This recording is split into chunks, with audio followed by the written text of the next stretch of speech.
We got some really interesting findings from this study.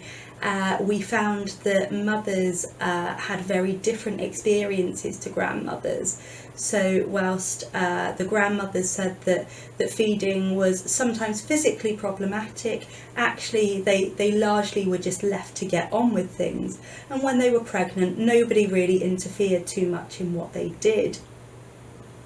These days, the mothers said it was very different. So they were often having inputs from friends and family, and sometimes even strangers, into what they were doing. So, for example, one of the participants had had a very normal feeding experience, breastfeeding her baby, needing to feed it very often, which is often the way in the early days and weeks. But actually her friends and family were questioning whether it was normal for the baby to feed that often, and she said that really affected her confidence. We also had some other mothers that found that when they were going out and about in public when they were pregnant, they were being asked if they should do certain things, so sometimes by strangers. So one of the participants went for a cream tea with her mum, so with the grandmother who was also in the interview, and actually there the waiter said they couldn't have this afternoon tea they were expecting. They had to have cheese and pickle sandwiches, and they didn't ask for that and they didn't want it, but that was all they were allowed to have.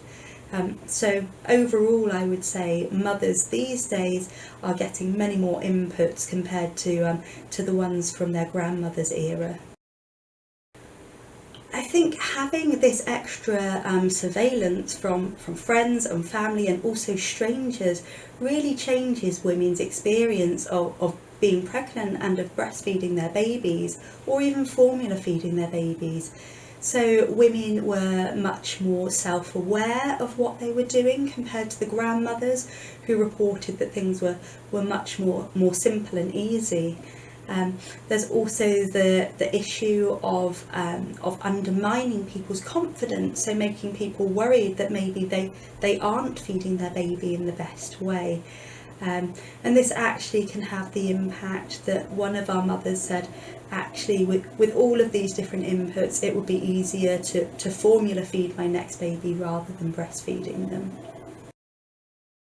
I think the reason that people do generally feel that they can approach pregnant women and new mothers more maybe is to do with the increased regulation of female bodies generally in society. So we see a lot of comments about women's bodies in the media, and there are often kind of behaviours that are expected of women where we don't necessarily have the same standards of men. And then when women don't meet those standards of feminine behaviours, then they do often get commented upon.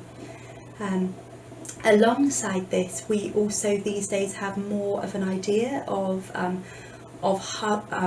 health behaviours in pregnancy and how they impact on the baby when it's born. So for example, now we understand that smoking in pregnancy and drinking alcohol can be dangerous. We also understand that breastfeeding babies leads to healthier babies. So we have these ideas of the risk factors and what happens, and also we're very used to commenting on women's bodies. Thinking particularly about when the mums were out with their babies, actually having a baby with you changes the way that people interact with you.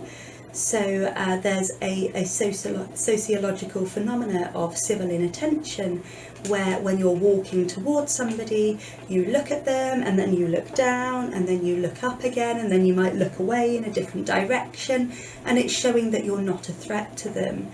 But actually, when somebody has a baby with them, we don't interact in the same way. We don't follow those standard patterns of behaviour. And actually that then means that pregnant women and people with new babies might actually get more attention than the average person walking down the street.